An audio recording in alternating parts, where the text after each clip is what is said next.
부드럽게 미소 짓는 입술과 촉촉이 젖어 보이는 눈동자. 61살이라는 나이가 믿어지지 않을 정도로 여전히 탄탄한 몸매. 정말 매혹적이고 아름다우셨어요. 그 순간 제 메마른 가슴 어딘가에서 오랫동안 잠들어 있던 남자로서의 무언가가 조용히 깨어나는 것 같았습니다. 절망뿐이었던 제 인생에 다시 설렘이라는 단어가 스며들기 시작한 거예요. 하지만 불과 1년 전만 해도 저는 상상도 못할 정도로 비참한 모습이었어요. 안녕하세요. 저는 윤태수입니다. 올해 66살이에요. 지금 이렇게 말씀드리고 있지만 사실 1년 전까지만 해도 제 목소리를 들을 사람은 아무도 없었어요. 아니, 정확히 말하면 제가 누구와도 말을 섞고 싶지 않았죠. 오늘 제가 들려드릴 이야기는 정말 평범한 중년 남성의 이야기예요. 하지만 혹시 지금 힘든 시간을 보내고 계신 분들이 계시다면 제 이야기가 작은 희망이 될 수 있을 거라고 생각해요. 이 이야기가 도움이 되신다면 구독과 좋아요 부탁드리고요. 알림 설정까지 해두시면 더 많은 따뜻한 이야기들을 놓치지 않고 받아보실 수 있어요. 그리고 댓글로 여러분의 소중한 의견이나 경험담도 나눠주시면 정말 감사하겠습니다. 부산 감천동 언덕배기, 관광객들이 알록달록한 벽화를 보러 오는 그 동네에서 조금 떨어진 곳에 낡은 빌라가 하나 있어요. 4층 건물의 옥탑방, 그곳이 제가 마지막으로 기댈 수 있었던 유일한 둥지였어요. 월세 25만 원, 보증금 100만 원. 그마저도 간신히 구할 수 있었던 돈이었거든요.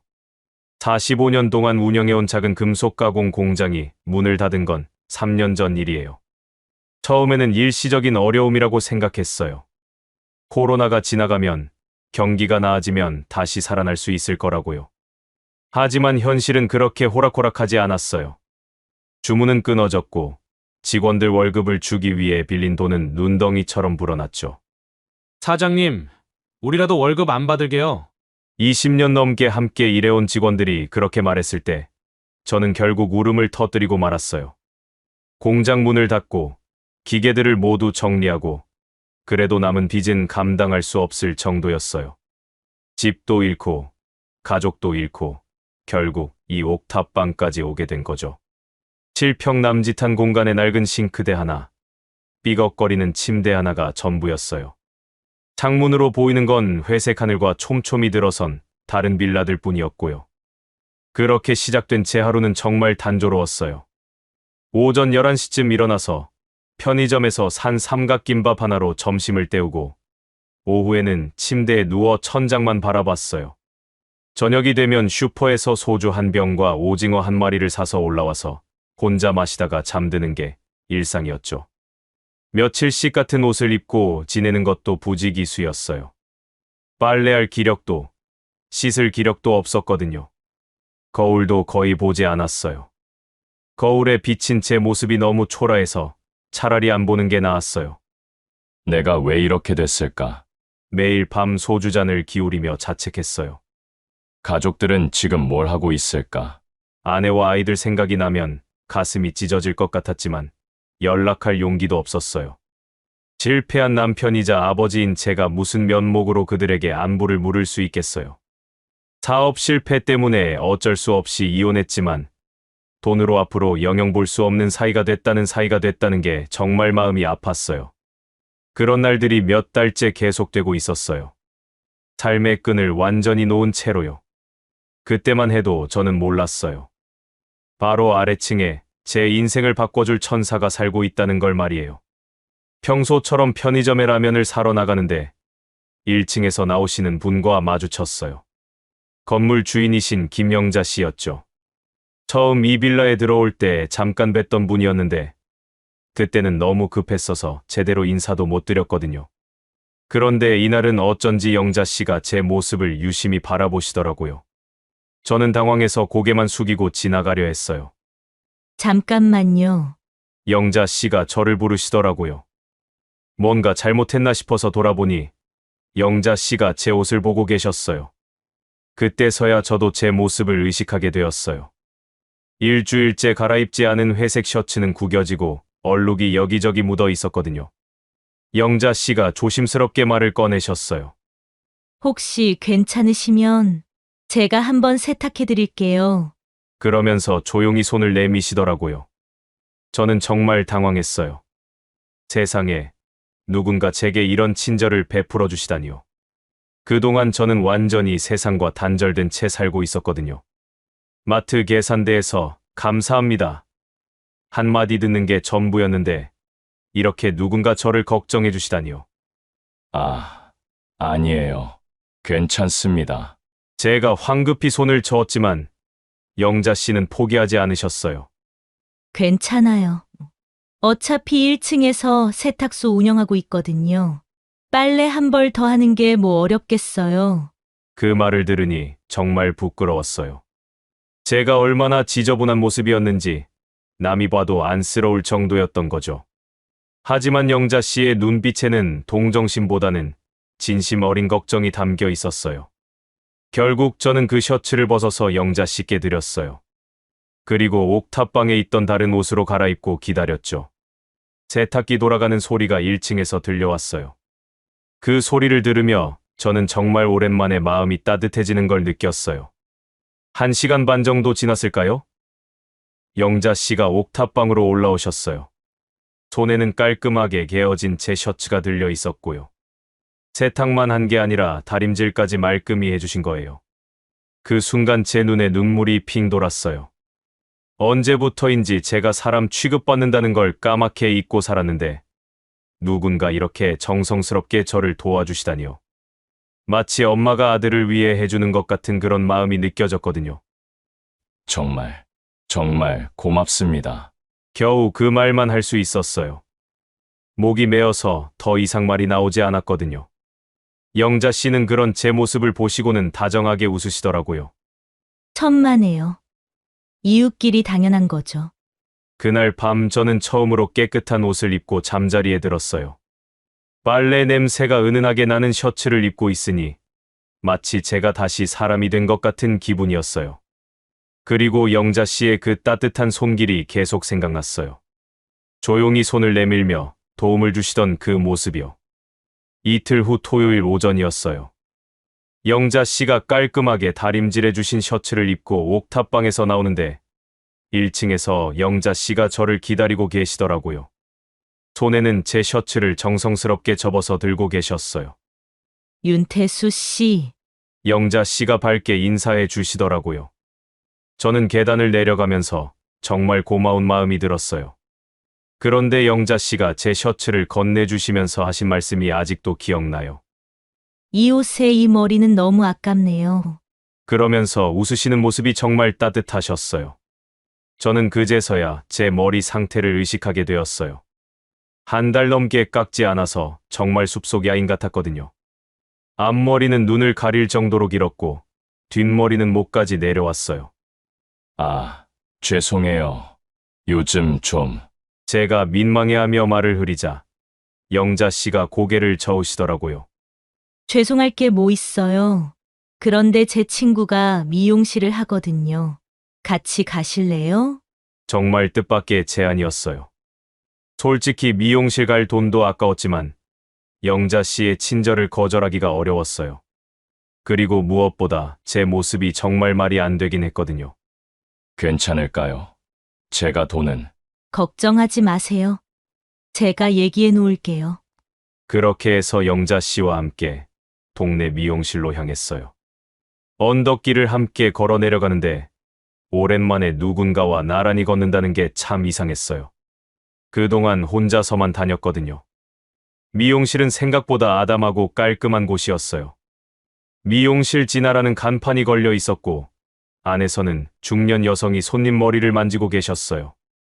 영자 씨의 친구인 진아 씨였죠. 어머, 영자야. 이분이 말하던 그분이구나. 진아 씨가 저를 보시더니 고개를 끄덕이시더라고요. 미리 얘기를 해두셨나 봐요. 저는 어색해서 어디를 봐야 할지 모르겠더라고요. 앉으세요. 정말 오랜만에 제대로 된 손님이 오셨네요. 진아 씨가 의자를 가리키시더라고요. 저는 그 의자에 앉으면서 정말 오랜만에 미용실 특유의 향기를 맡았어요. 샴푸 냄새, 헤어 제품 냄새들이 섞인 그 냄새 말이에요. 거울에 비친 제 모습을 보니 정말 충격이었어요. 언제부터 이렇게 됐을까요? 수염도 덥수룩하고 머리카락은 사방으로 뻗어 있고 얼굴도 말이 아니었어요. 마치 몇 달 동안 무인도에서 살다 온 사람 같았어요.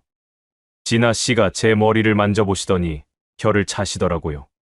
그리고 영자 씨를 쳐다보시면서 뭔가 무거운 표정을 지으시더라고요. 아마 제 상태가 정말 심각하다고 생각하신 것 같아요. 일단 머리부터 감아드릴게요. 진아 씨가 저를 샴푸대로 안내해 주셨어요.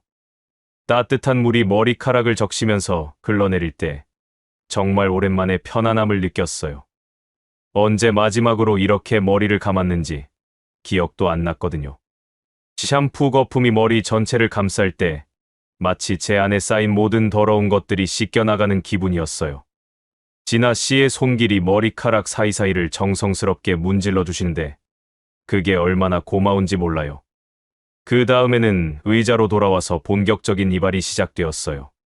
가위질 소리가 리드미컬하게 들리면서 거울 속에서 조금씩 제 얼굴이 드러나기 시작했어요. 길었던 앞머리가 잘리면서 눈이 보이고 뒤쪽 머리카락이 정리되면서 목선이 드러났어요. 30분 정도 지났을까요? 진아 씨가 마지막으로 드라이어로 머리를 말려주시고는 거울을 제 앞으로 돌려주셨어요. 그 순간 저는 정말 깜짝 놀랐어요. 거울 속에 있는 사람이 정말 저인지 믿을 수가 없었거든요. 거울 속에 제 모습을 보는 순간 가슴 깊은 곳에서 무언가가 뜨겁게 올라왔어요. 정말 오랜만에 스스로를 사람답게 느끼게 되었거든요. 단정하게 정리된 머리, 깔끔해진 얼굴선, 그리고 무엇보다 제 눈에서 다시 생기가 돌아온 것 같았어요. 어떠세요? 완전히 다른 사람 같죠? 진아 씨가 만족스러운 표정으로 물어보셨어요. 저는 한참 동안 거울을 바라보다가 고개를 끄덕였어요. 정말 다른 사람 같았거든요. 아니, 예전에 제가 돌아온 것 같았어요. 정말 감사합니다. 영자 씨도 옆에서 흐뭇하게 바라보고 계셨어요. 이제야 제대로 된 모습이네요. 역시 사람은 관리를 해야 해요. 미용실을 나오면서 저는 계속 유리창에 비친 제 모습을 확인했어요. 정말 신기했거든요. 몇 개월 전까지만 해도 이런 모습이었는데 언제부터 그렇게 망가져 있었던 걸까요? 집으로 돌아가는 길에 영자 씨가 말씀하셨어요. 윤태수 씨, 이제 정말 멋있어 보이세요. 그 말을 듣는 순간 제 얼굴이 화끈해졌어요. 언제부터인가 누군가에게 칭찬받는다는 게 얼마나 큰 힘이 되는지 까맣게 잊고 살았거든요. 특히 여성분에게 이런 말을 듣다니요. 영자 씨, 정말 고맙습니다. 덕분에 다시 사람이 된 기분이에요. 옥탑방으로 올라와서 작은 거울 앞에 다시 서봤어요. 확실히 달랐어요. 같은 얼굴인데도 완전히 다른 사람처럼 보였거든요. 그 순간 제 마음속에서 뭔가 단단했던 것이 스르르 녹아내리는 기분이었어요. 오랫동안 스스로를 포기하고 살았는데 이렇게 작은 변화만으로도 이렇게 기분이 달라질 수 있다니요. 거울 속에 제 모습을 보면서 문득 이런 생각이 들었어요. 아, 나도 아직 끝난 게 아니구나. 그날 저녁은 평소와 달랐어요. 늘 하던 대로 소주를 사러 나가려고 했는데 왠지 그러고 싶지 않더라고요. 대신 편의점에서 우유 한 팩과 샌드위치를 샀어요. 집에 돌아와서 오랜만에 제대로 된 저녁을 먹었어요. 식사를 마치고 나서 무작정 소파에 누워 있는데 평소 같으면 이 시간에 술을 마시며 멍하니 있었을 텐데 오늘은 달랐어요. 뭔가 해야 할 것 같은 기분이 들더라고요. 그래서 처음으로 술 없이 노트북을 켰어요. 먼지가 수북이 쌓인 오래된 노트북이었어요. 부팅하는 데만 10분이 걸렸죠. 인터넷에 접속해서 구인구직 사이트에 들어갔어요. 정말 오랜만에 보는 화면이었어요. 예전에 공장 일을 할 때는 이런 사이트를 볼 일이 없었거든요. 하지만 이제는 달랐어요. 65세라는 나이, 특별한 기술도 없는 상황에서 할 수 있는 일을 찾아야 했어요. 처음에는 막막했어요. 대부분의 구인 광고가 젊은 사람들을 원하는 것 같았거든요. 하지만 포기하지 않고 계속 찾아봤어요. 청소원, 경비원, 배달 등 여러 가지 일들이 있었어요. 그러다가 한 가지 눈에 띄는 광고를 발견했어요. 근처 대형마트에서 채소 코너 직원을 구한다는 거였어요. 나이 제한은 없고 성실하고 체력이 좋은 사람을 원한다고 되어 있었어요. 예전에 공장에서 일할 때 체력만큼은 자신 있었거든요. 비록 지금은 많이 약해졌지만 그래도 할 수 있을 것 같았어요. 무엇보다 채소 일이라면 제가 해볼 만한 일이라고 생각했어요. 밤새도록 그 구인 광고를 들여다봤어요. 근무 시간, 급여, 업무 내용 등을 자세히 살펴봤죠. 월급은 많지 않았지만 제가 지금 살고 있는 옥탑방 월세 내고 기본적인 생활을 하기에는 충분해 보였어요. 새벽 3시가 되어서야 노트북을 덮었어요. 오랜만에 뭔가 목표가 생긴 기분이었어요. 내일 아침에 마트에 전화를 걸어서 면접을 신청해보자고 다짐했어요. 침대에 누워서도 잠이 오지 않았어요. 하지만 예전처럼 괴로운 잠 못 이루는 밤이 아니었어요. 오히려 설레는 마음이었어요. 정말 오랜만에 느끼는 감정이었죠. 내일부터 달라져야지. 그런 생각을 하면서 잠이 들었어요. 그날 밤 꿈에서 저는 깔끔한 유니폼을 입고 마트에서 일하고 있었어요. 정말 행복한 꿈이었어요. 다음날 아침 일찍 마트에 전화를 걸었어요. 떨리는 마음으로 면접 신청을 했죠. 다행히 바로 그날 오후에 면접을 볼 수 있었어요. 영자 씨가 다려주신 셔츠를 입고 새로 다듬은 머리 모습으로 마트에 갔어요. 면접관은 마트 점장님이셨는데 생각보다 친절하셨어요. 제 나이를 보고 조금 걱정스러워 하시더니 체력이 괜찮냐고 물어보셨어요. 저는 자신 있게 대답했어요. 45년 동안 공장에서 일했다고 체력만큼은 자신 있다고요. 일주일 후부터 출근하기로 했어요. 채소 코너에서 채소 운반하고 포장하고 진열하는 일이었어요. 새벽 6시 출근해서 오후 3시까지 일하는 조건이었죠. 월급은 180만 원. 제게는 정말 소중한 돈이었어요. 첫 출근 날이 기억나요. 영자 씨가 아침 일찍 나오시더라고요. 오늘 첫 출근이시죠? 화이팅. 그 응원의 말씀이 정말 힘이 되었어요. 누군가 제가 일하러 나가는 걸 응원해 주시다니요. 가슴이 뭉클했어요. 일은 생각보다 힘들었어요. 큰 박스를 들어 올리고 하루 종일 서서 일해야 했거든요. 처음 며칠은 집에 오면 온몸이 쑤셨어요. 하지만 불평하지 않았어요. 일할 수 있다는 것만으로도 감사했거든요. 동료들도 처음에는 제 나이를 보고 걱정했지만 제가 성실하게 일하는 모습을 보고는 인정해 주더라고요. 특히 팀장님이 제게 잘해 주셨어요. 윤태수 씨는 정말 성실하세요. 젊은 친구들보다 훨씬 믿을만해요. 그런 말씀을 들을 때마다 정말 뿌듯했어요. 제가 아직 쓸모 있는 사람이라는 걸 증명할 수 있어서요. 한 달이 지나고 첫 월급을 받았어요. 통장에 찍힌 180만 원을 보는 순간 눈물이 핑 돌았어요. 정말 오랜만에 제 손으로 번 돈이었거든요. 그동안 절망 속에서 살았는데 이렇게 다시 돈을 벌 수 있다니요. 첫 월급으로 뭘 할까 고민했어요. 밀린 생활비도 있었고 사고 싶은 것도 많았어요. 하지만 제일 먼저 떠오른 건 영자 씨였어요. 영자 씨가 아니었다면 지금의 제가 있을 수 없었거든요. 그래서 퇴근길에 꽃집에 들렀어요. 작지만 예쁜 화분 하나를 골랐어요. 하얀 꽃이 피어있는 작은 화분이었는데 영자 씨 세탁소에 두면 예쁠 것 같았어요. 가격은 2만 원. 제 첫 월급에 비하면 작은 돈이었지만 제 마음을 담기에는 충분했어요. 집에 도착해서 1층 세탁소 문을 두드렸어요. 영자 씨가 나오시더니 제 손에 든 화분을 보고 놀라셨어요. 어머, 이게 뭐예요? 영자 씨, 제가 첫 월급을 받았어요. 그래서 작은 선물을 준비했어요. 화분을 건네면서 말했어요. 고맙습니다. 정말로요. 그 말에는 제 진심이 모두 담겨 있었어요. 영자 씨가 저를 도와주지 않았다면 저는 아직도 옥탑방에서 술만 마시며 살고 있었을 거예요. 영자 씨가 화분을 받아들고는 정말 기뻐하시더라고요. 이렇게까지 하실 필요 없었는데. 정말 고마워요. 그날 밤 저는 정말 뿌듯한 마음으로 잠들었어요. 누군가에게 감사의 마음을 전할 수 있다는 게, 그리고 그분이 기뻐하시는 모습을 볼 수 있다는 게 이렇게 행복한 일인지 몰랐어요. 일주일 후 영자 씨를 만났을 때 그 화분이 세탁소 한쪽에 예쁘게 놓여 있는 걸 봤어요. 하얀 꽃이 더 활짝 피어서 정말 예뻤어요. 영자 씨가 정성스럽게 키우고 계신 게 눈에 보였어요. 화분 정말 예뻐요. 매일 보면서 윤태수 씨 생각해요. 그 말을 들으니 정말 뿌듯했어요. 제가 드린 작은 선물이 영자 씨께 기쁨을 드릴 수 있어서요. 그렇게 저는 새로운 삶을 시작했어요.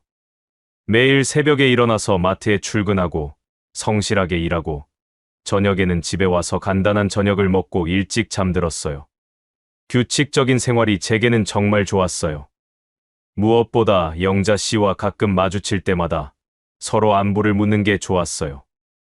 누군가 제 일상에 관심을 가져주고 제가 누군가의 일상을 궁금해한다는 게 정말 따뜻한 일이었거든요. 하지만 그때는 몰랐어요. 곧 영자 씨에게 큰 일이 일어날 거라는 걸 말이에요. 그렇게 평온한 일상이 2달 정도 지났을 때였어요. 4월 말, 봄비가 촉촉하게 내리는 저녁이었죠. 마트에서 일을 마치고 집으로 돌아오는데 영자 씨가 집 앞 평상에 혼자 앉아 계시더라고요. 손에는 맥주 캔을 들고 계셨어요. 혼자서 술을 마시고 계신 모습이 뭔가 쓸쓸해 보였어요. 영자 씨, 안녕하세요. 조심스럽게 인사를 드렸더니 영자 씨가 고개를 드시더라고요. 눈이 조금 충혈되어 있었어요. 평소보다 표정이 어두워 보였어요. 아, 윤태수 씨. 일 마치고 오시는군요. 목소리에 힘이 없으셨어요. 평소의 밝은 모습과는 조금 달랐어요. 혼자 계시니까 걱정되어서요. 무슨 일 있으세요? 제가 걱정스럽게 물어보니 영자 씨가 한참을 망설이시더니 말씀하셨어요. 오늘이 남편 기일이에요. 오늘 오후에 납골묘에 다녀왔어요. 그 말을 듣는 순간 저도 조심스러워졌어요. 그래서 그렇게 혼자 술을 마시고 계셨던 거였구나 싶었어요. 혹시 괜찮으시면 제가 같이 앉아 있어도 될까요? 사실 저도 영자 씨와 이야기를 나누고 싶었어요. 그동안 제가 힘들 때 도움을 받았으니 이번에는 제가 위로해드리고 싶었거든요. 그러세요. 혼자 있으니까 너무 적적하네요.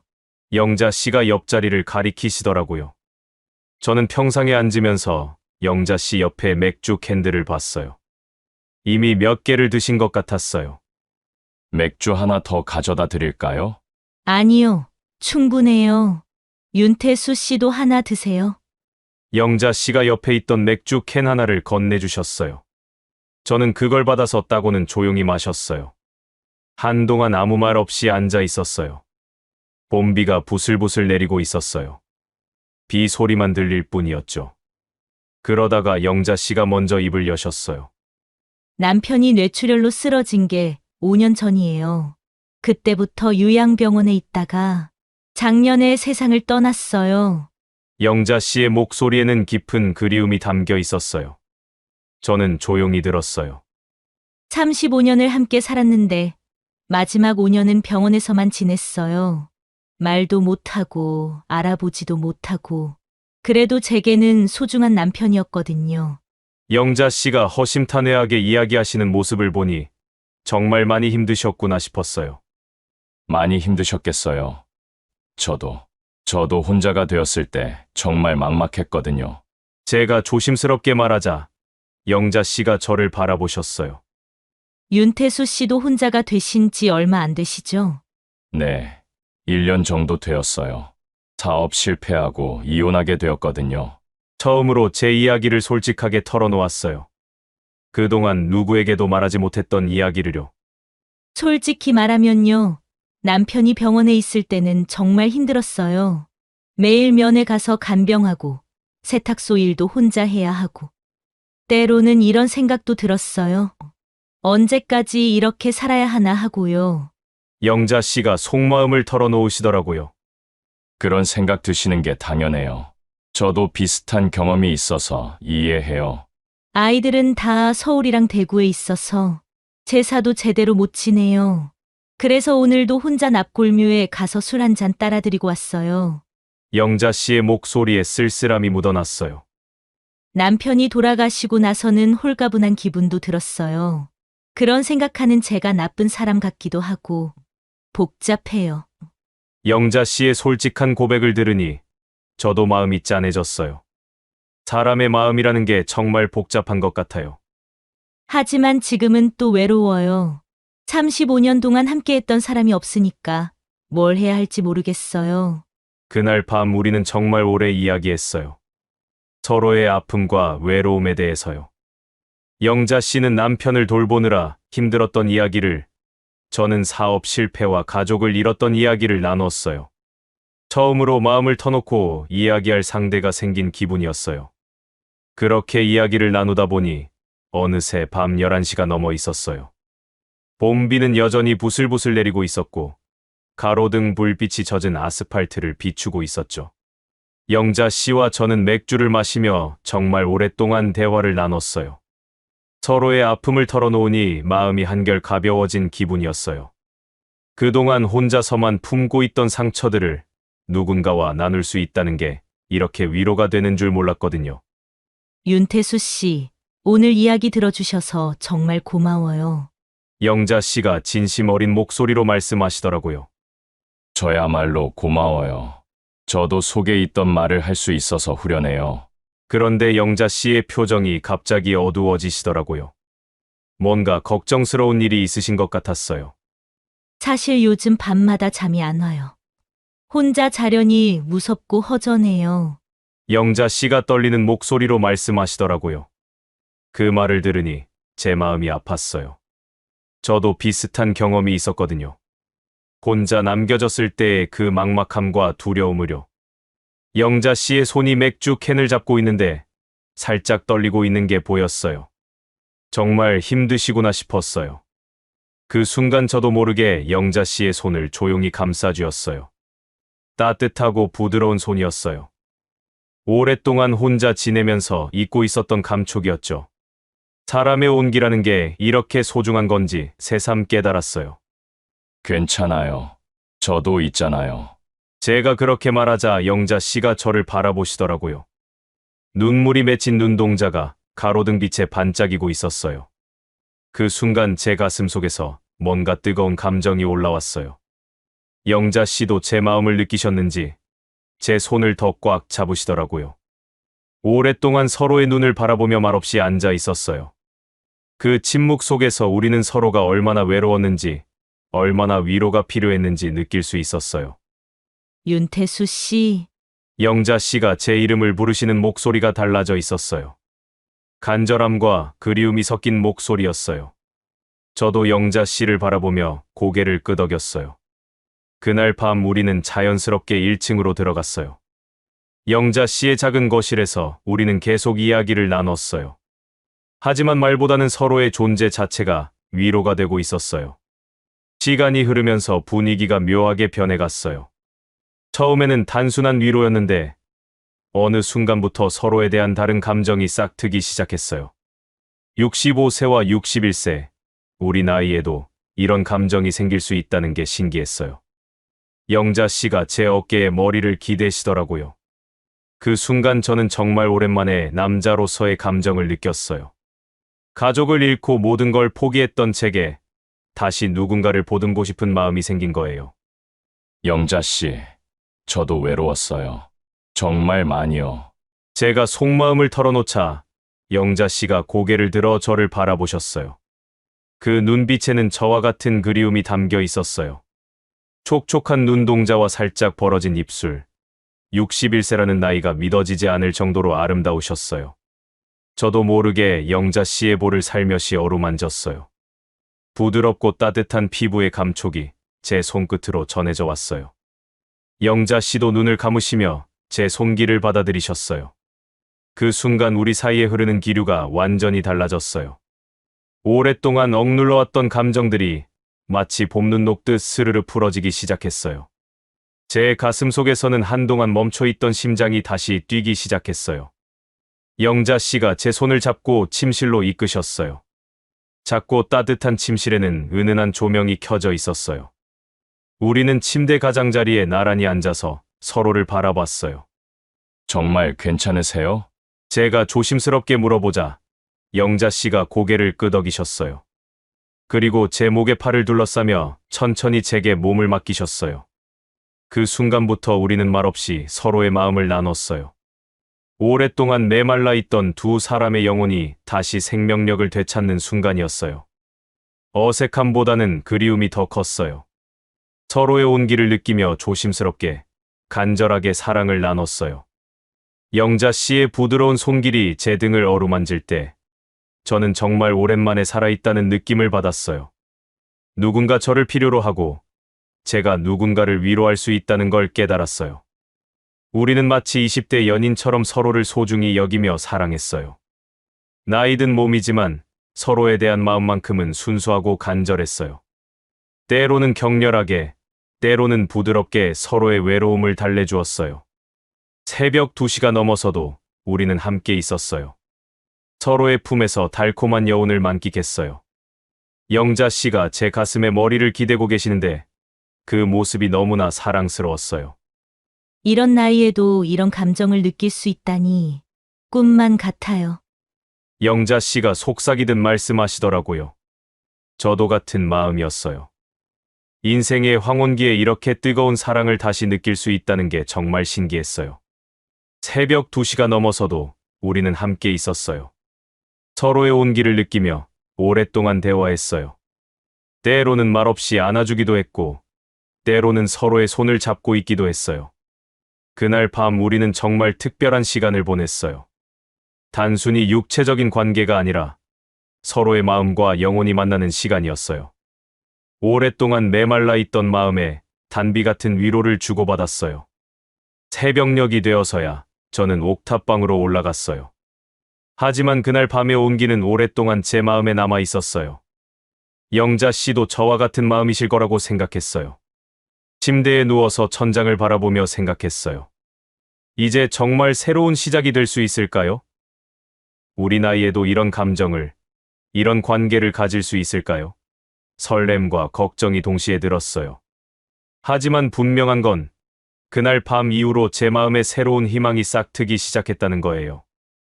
영자 씨와 함께라면 남은 인생을 더 의미 있게 살 수 있을 것 같다는 생각이 들었어요.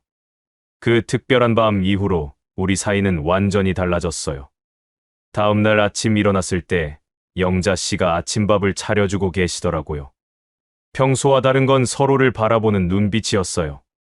어색함보다는 따뜻한 설렘이 더 컸어요. 어젯밤 후회하지 않으세요? 영자 씨가 조심스럽게 물어보시더라고요.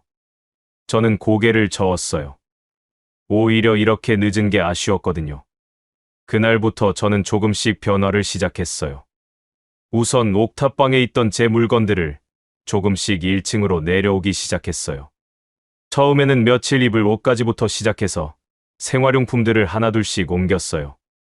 이렇게 해도 되는 건가요? 제가 망설이며 물어보니 영자 씨가 웃으시면서 대답하셨어요. 당연하죠. 이제 우리 집이에요. 그 말을 듣는 순간 가슴이 뭉클했어요. 정말 오랜만에 우리 집이라는 말을 들어본 것 같았거든요. 1층은 세탁소와 연결된 작은 주거 공간이었어요. 방 하나와 작은 거실, 그리고 미니 주방이 있었죠. 비좁았지만 두 사람이 지내기에는 충분했어요. 무엇보다 혼자가 아니라는 게 가장 큰 변화였어요. 아침에는 영자 씨가 일찍 일어나서 아침밥을 해주시고 저는 마트 채소 코너로 출근했어요. 팀장님이 친절하게 가르쳐 주셔서 금방 적응할 수 있었어요. 채소 진열하고 상한 것들 골라내고 손님들께 안내해드리는 일이었어요. 무엇보다 집에 돌아갈 사람이 있다는 생각에 일하는 내내 기분이 좋았어요. 저녁에 집에 돌아오면 영자 씨가 세탁소 일을 정리하고 계세요. 그러면 저는 간단한 저녁 준비를 도와드리고 함께 식사를 했어요. 정말 평범한 일상이었지만 저에게는 너무나 소중한 시간이었어요. 오늘 일은 어떠셨어요? 매일 저녁 영자 씨가 제 하루에 대해 물어보세요. 그러면 저는 마트에서 있었던 일들을 이야기해 드려요. 어떤 손님이 오셨는지, 어떤 채소가 인기가 좋았는지, 팀장님이 뭐라고 하셨는지. 정말 사소한 이야기들이었지만 영자 씨는 재미있어 하시더라고요. 저희 세탁소에도 오늘 새 손님이 오셨어요. 영자 씨도 세탁소에서 있었던 일들을 들려주세요. 우리는 서로의 일상을 나누며 하루를 정리했어요. 주말에는 함께 장을 보러 나가기도 했어요. 영자 씨와 나란히 걸으며 마트를 돌아다니는 게 정말 좋았어요. 마치 오래된 부부 같은 기분이었어요. 이 배추 어때요? 싱싱해 보이죠? 제가 채소 코너에서 일하다 보니 좋은 채소 고르는 눈이 생겼거든요. 영자 씨도 제 선택을 믿고 따라주시더라고요. 그렇게 한 달 정도 지났을 때 저는 완전히 1층으로 이사를 마쳤어요. 옥탑방은 비워두고 모든 생활을 1층에서 하게 되었죠. 영자 씨와 함께 사는 일상이 완전히 자리 잡은 거예요. 아침에 일어나면 영자 씨가 옆에 계시고 밤에 잠들 때도 영자 씨가 곁에 계셨어요. 더 이상 혼자라는 생각이 들지 않았어요. 누군가 저를 기다려주고 제가 누군가를 기다린다는 게 이렇게 행복한 일인지 몰랐어요. 세탁소와 마트 일을 오가는 우리의 일상은 정말 소박했어요. 특별할 것도 없었죠. 하지만 그 소박함 속에 따뜻함이 가득했어요. 서로를 아끼고 배려하는 마음이 일상 곳곳에 스며들어 있었거든요.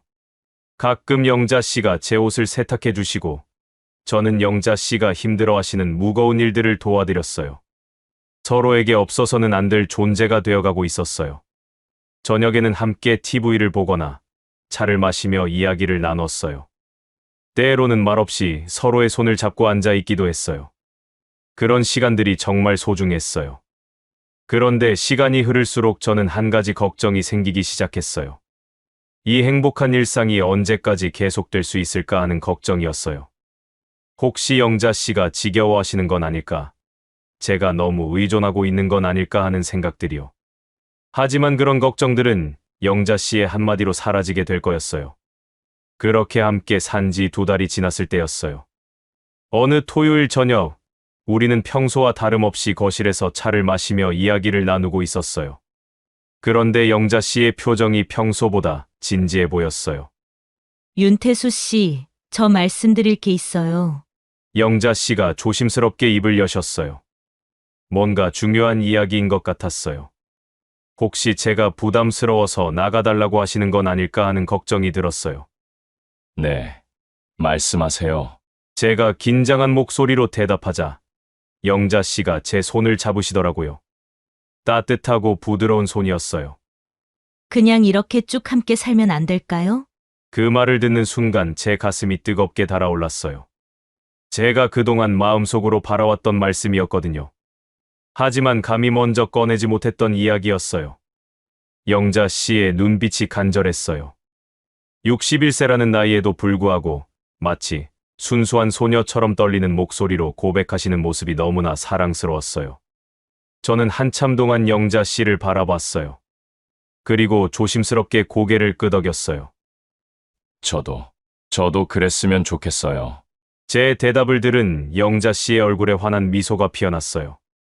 그 미소를 보는 순간 제 마음도 따뜻해졌어요. 이제 정말 새로운 시작이구나 싶었어요. 그날 밤부터 우리의 관계는 더욱 깊어졌어요. 단순히 함께 사는 것이 아니라 진정한 연인이자 동반자가 된 거예요. 나이가 들어서 만난 사랑이었지만 그래서 더욱 소중하고 간절했어요. 1층에서 지내다가 때로는 2층으로 올라가기도 했어요. 2층은 좀 더 넓고 조용했거든요. 우리는 그렇게 1층과 2층을 번갈아가며 생활했어요. 어디서 지내든 함께라는 것만으로도 충분했어요. 밤이 되면 우리는 서로의 품에서 하루의 피로를 풀었어요. 65세와 61세, 젊은 나이는 아니었지만 서로에 대한 사랑만큼은 20대 못지않게 뜨거웠어요. 매일 밤 우리는 서로의 외로움을 달래주며 뜨거운 밤을 함께 했어요. 영자 씨의 부드러운 손길이 제 등을 어루만질 때 저는 정말 살아있다는 걸 느꼈어요. 그리고 영자 씨도 제 품에서 행복해 하시는 모습을 볼 때마다 제 마음이 뿌듯했어요. 이 나이에 이런 사랑을 다시 할 수 있을 줄 몰랐어요. 영자 씨가 제 가슴에 머리를 기대며 속삭이시더라고요. 저도 같은 마음이었어요. 인생의 황혼기에 이렇게 뜨거운 사랑을 다시 만날 수 있다는 게 기적 같았어요. 우리는 서로의 몸과 마음을 완전히 내어주었어요. 젊을 때와는 다른 더 깊고 성숙한 사랑이었어요. 서로의 상처와 아픔을 알고 있기에 더욱 세심하고 따뜻하게 사랑할 수 있었어요. 때로는 1층 침실에서, 때로는 2층 침실에서 우리는 매일 밤을 함께 했어요. 늘 똑같은 것 같지만 매번 새로운 감동이 있었어요. 서로를 더 깊이 알아갈수록 사랑도 더욱 깊어졌어요. 주말 아침에는 늦잠을 자기도 했어요. 영자 씨의 품에서 깨어나는 아침이 정말 행복했어요. 창문으로 들어오는 햇살을 받으며 서로를 바라보는 시간이 가장 소중했어요. 윤태수 씨, 행복해요. 영자 씨가 제 볼에 뽀뽀를 하며 말씀하시더라고요. 저도 정말 행복했어요. 이런 행복이 제게 다시 올 줄 몰랐거든요. 낮에는 각자 일을 하고, 저녁에는 함께 식사하고, 밤에는 서로를 사랑하는 일상이 반복되었어요. 단조로울 수도 있는 일상이었지만, 저희에게는 가장 소중한 시간이었어요. 마트에서 일할 때도 기분이 좋았어요. 집에 가면 사랑하는 사람이 기다리고 있다는 생각에 일하는 내내 미소가 절로 났어요. 동료들도 제가 많이 밝아졌다고 하더라고요. 요즘 뭔가 좋은 일이 있으신 것 같네요. 팀장님도 그렇게 말씀하셨어요. 저는 그냥 웃으며 넘겼지만 정말 좋은 일이 생긴 게 맞았어요. 그렇게 우리는 진정한 부부처럼 살기 시작했어요.